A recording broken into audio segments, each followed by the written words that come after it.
समानांतर अर्थव्यवस्था, समांतर अर्थव्यवस्था, समांतर अर्थव्यवस्था समझा गया? कौन सी अर्थव्यवस्था? काला धन को कहा जाता है। किसे कहा जाता है? काला धन को कहा जाता है। ये देश की अर्थव्यवस्था को क्या कर सकता है? बर्बाद कर सकता है। एग्जाम्पल के तौर पे हम समझते हैं, मान के चलिए कि बाजार में बहुत ज्यादा क्या बढ़ चुकी है? महंगाई। बाजार में महंगाई क्या हो चुकी है? बढ़। इसका सबसे बड़ा रीजन है कि लोगों के पास अब पैसे ज्यादा हैं। महंगाई का मतलब होता है कि लोगों के पास पैसे क्या है? ज्यादा है। इसलिए सरकार इन पैसों को कम करना चाहेगी। तो क्या करेगी सरकार? लोन का परसेंटेज रेट बढ़ा देगी। कहेगी कि कार पर जो, देखिए अभी क्या होता है, लोगों के पास, किसी के पास 10 लाख रुपया है, ठीक है, अब उसको कार खरीदनी है, तो 10 लाख रुपया में कार खरीद सकता है, लेकिन खरीदेगा नहीं। वो 10 लाख में 2 लाख रुपया खुदे देगा और 8 लाख कहेगा कि बैंक से दे दो, और बैंक उसको 8 लाख रुपया देगी 10% के ब्याज पर, 12% के ब्याज पर। बहुत नॉमिनल ब्याज होता है 10-12%। वो भी साल भर बाद, मान के चलिए 1 लाख रुपया बैंक देगी तो 1 साल बाद आएगी तो 1 लाख रुपया और 10,000 रुपया आपसे ब्याज लेगी, तो नॉमिनल ब्याज हो जाता है। जबकि गांव में लीजिएगा तो 5% महीना मानता है सर, तो 12-5 60% पर। गांव में ब्याज कितना मिलता है? 60% सालाना, महीना 5% तो सालाना 60%। तो सरकार कहती है कि लोगों को क्या मत दो? ब्याज मत दो लोगों को। बैंक, अब मान के चलिए बैंक कहना बंद कर दे कि हम पैसे नहीं देंगे कार खरीदने के लिए, लोग कार खरीदेंगे? कार की बिक्री में आधा से ज्यादा का गिरावट आ जाएगा। आज जिसको देखो धाए से गाड़ी खरीद लेता है, सोचो 5 लाख रुपया धाए दे निकाल दिया स्कॉर्पियो, और बैंक नहीं रहेगा तो लिए 13-14 लाख। तो लोग कहते हैं कि 13-14 लाख कौन फंसाएगा? समझा कि नहीं? क्या सरकार को यदि महंगाई को क्या करना है? कंट्रोल करना है, तो सरकार बैंकों पे नकेल कस देती है कि लोगों को तुम लोन मत दो। लोन नहीं दोगे ना, इस ससुरा का खुद का पैसा खर्चा हो जाएगा, और जब खुद का पैसा खर्चा हो जाएगा तो फूंक फूंक के कदम रखेगा। तुम ससुरा, ओकरे पास 10 लाख रुपया था, 10 लाख में गाड़ी खरीदता ना, तो गाड़ी जब घर ले आता 10 लाख का 10 लाख लगा के, तो चेहरे पे खुशी नहीं टेंशन होता।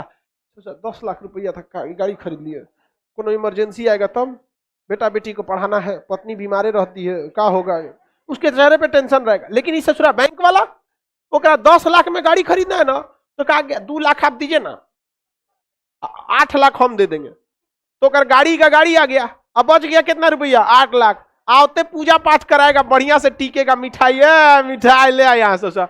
अब वो जब गाड़ी खरीदने जाएगा, और गाड़ी खरीदने के बाद जब मिठाई खरीदेगा तो रेट नहीं पूछेगा कैसे किलो, मिठाई पैक के लिए 5 किलो, ताव देखेगा, बारे भाई 1 नंबर, 150 वाला मिठाई को कहेगा 250 में बेचे हैं, आपको 200 में दे देंगे। तो इस अर्थव्यवस्था का सबसे बड़ा दुश्मन क्या है? पैसा। बैंक पैसा को सप्लाई कर देती है, ये करिए बैंक दुश्मन है, ये बोली है, मारो उसको। अब मेन चीज पे जाइए बबनी, पैसा। बैंक दुश्मन नहीं है, बैंक का पैसा खत्म कर दीजिए। तब मेन क्या है? पैसा।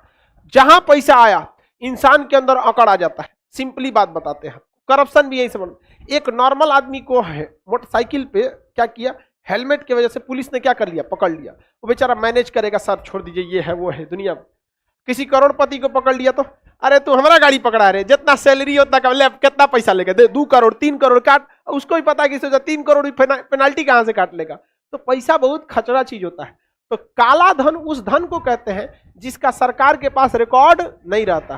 तो बताइए समानांतर अर्थव्यवस्था किसे कहेंगे? काला धन। काला धन अगर आ गया तो आपकी अर्थव्यवस्था को क्या कर देगा? चौपट कर देगा। आप बताइए, महंगाई को कंट्रोल करना है तो पैसे के फ्लो को बढ़ा देंगे कि रोक देंगे? जैसे रोक देंगे तो लोग महंगाई को क्या कर लेंगे? खुदे कंट्रोल कर देंगे। तो सरकार क्या करती है? रोक देती है। बैंकों को कहती है लोन मत देना। बैंकों को क्या कह देती है? लोन मत देना। सब आदमी जिस दिन अपने पैसा से करने लगेगा ना, उस दिन समझ में आएगा। यहाँ पर बड़ी बड़ी बिल्डिंग देखेंगे, दिल्ली मुंबई में बन गई, बुर्ज खलीफा बिल्डिंग देखें, सैमसंग कंपनी और GCC गल्फ कंस्ट्रक्शन कंपनी, ये सब मिलके बनाई है सब। आपको पता है इन सब के बनाने में केवल इनका 10% पैसा खर्चा हुआ है, बाकी 90% किसने दिया है? बैंक।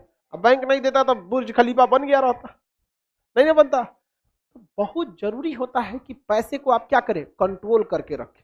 पैसे को खुला छूट नहीं देना है। अब पैसे को कंट्रोल, काला धन कैसे होगा? बहुत ध्यान से समझिए।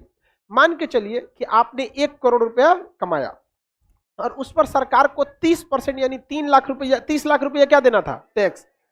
लेकिन आप वो टैक्स को चोरी करने के चक्कर में इधर टैक्स नहीं दिए, इधर उधर फंसा दिए, झूठे बीमार पड़े नहीं है, दिखा दिए कि हम क्या थे, बीमार थे, ये वो करके पैसा खपा लिए। तो आपने क्या रख लिया है, काला धन रख लिया। अब सरकार चाहती है कि बैंकों को कहेगी कि तुम लोन मत दो, ताकि लोगों के पास पैसे ना जा पाए। तो सरकार ने क्या कर दिया है, लोन को महंगा कर दिया या लोन मना कर दिया। तो जितने अमीर धनाढ़ लोग हैं जो क्या रखे हैं, काला धन, वो कहेंगे हम ही से ले लो ना 2% पे, हमसे क्या ले लो 2%। तो सरकार ससुरा महंगाई कंट्रोल कर रही है, किसके थ्रू, बैंक के थ्रू में। आई जो काला धन वाले हैं सब पैसा क्या कर देंगे, मार्केट में छोड़ देंगे। आप ही बताइए, आज भी लोगों को अगर जरूरत पड़ती है तो किसके पास, बैंक के पास जाते हैं, साहूकार के पास जाते हैं। ये साहूकार क्या है, सब काला धन लेके वो समानांतर अर्थव्यवस्था को चला रहे हैं, इसलिए महंगाई का रेट क्या हो जाता है,